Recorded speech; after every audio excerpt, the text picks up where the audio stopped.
Grand Theft Auto is a massive franchise that has left an indelible mark on the gaming industry. Players have fallen in love with the sprawling urban open worlds presented, and the franchise's irreverent humor has consistently been a point of controversy.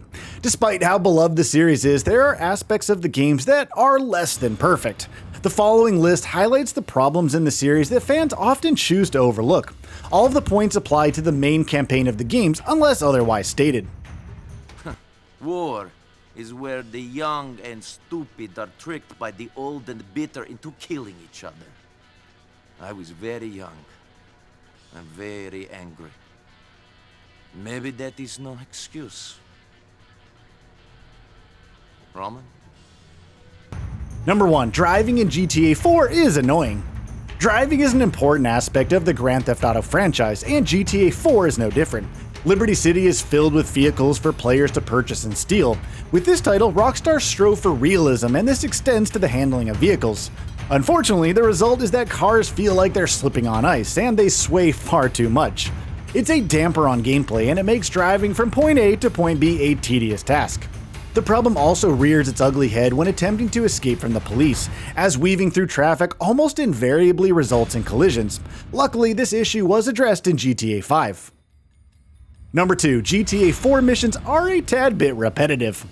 Players are presented with a grittier experience in GTA 4, where the focus is on Niko Bellic. Though the game is a masterpiece, it's far from perfect. One of the most glaring issues is that the missions can get rather repetitive. This is seen, for example, with the mission titled Undertaker, which has players attending a funeral where the procession is attacked, leading to a shootout and chase. The same thing happens in No Way on the Subway, which has players once again dealing with a shootout and a chase, this time on motorcycles. Number 3. GTA 5 story DLC missions were cancelled, most likely due to GTA Online. GTA 4 features 2 pieces of DLC. These DLCs were celebrated upon release, and they provide some of the most action-packed moments in the franchise. Naturally, when GTA 5 launched, players were looking forward to seeing what DLC would come, but yeah, nothing ever came, unfortunately. The lack of GTA 5 story DLC is due to Rockstar focusing on GTA Online. In an interview with YouTuber SanInPlay, a former Rockstar senior camera artist and virtual cinematographer, Joseph Rubino, claimed he had worked on one of the planned DLCs which focused on Trevor. This was confirmed by Trevor's voice actor Steve Ogg. As per reports, Ogg claims that in the DLC, Trevor was going to act as an undercover agent, but sadly, players never got to see more of the zany character in the single-player campaign. Number 4. GTA 5's toned-down melee combat. In past GTA games, combat feels impactful and it brings with it a sense of brutality when players strike NPCs with a bat or a tight fist. This isn't the case in Grand Theft Auto 5, where melee combat feels exceptionally toned down. It was made even more apparent when Red Dead Redemption 2 was released, where every punch has weight to it. Hopefully, GTA 6 borrows from RDR2 instead of GTA 5 when it comes to combat.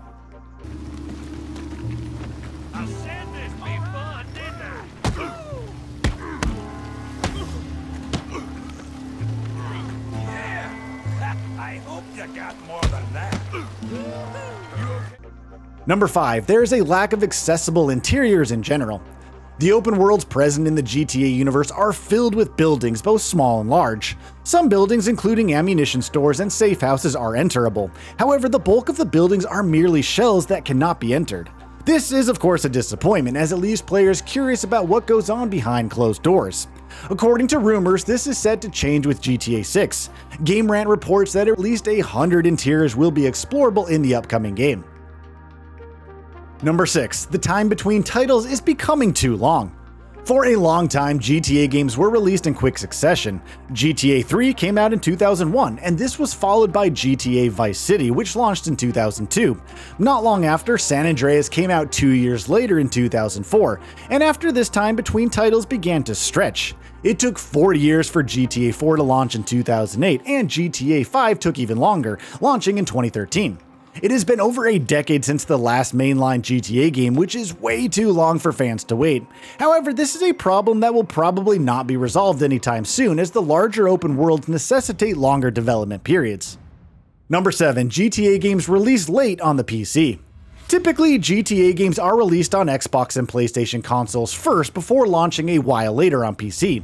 This was seen with GTA 4, which launched on consoles first, only hit PC 8 months later. A similar trend occurred with GTA 5, and the title took 2 years to hit PCs.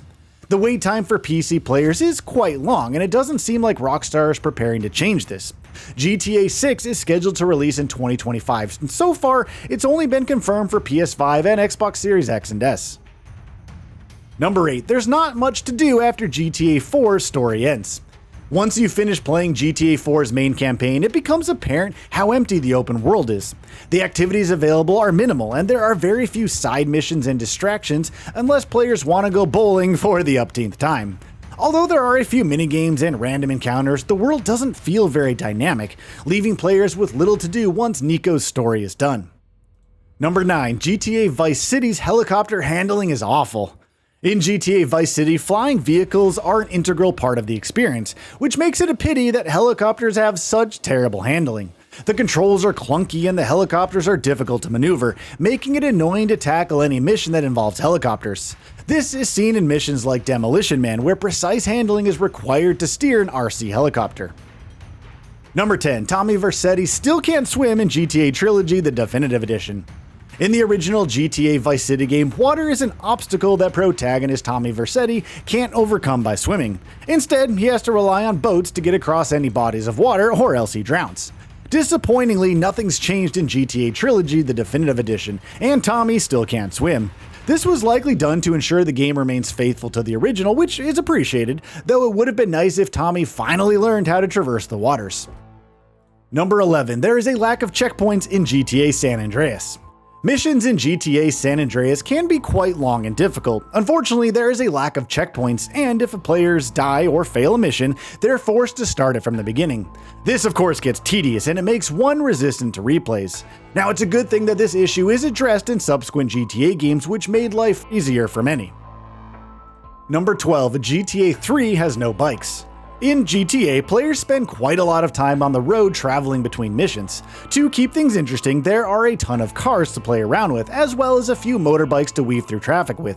However, this isn't the case in GTA 3, where motorbikes are absent.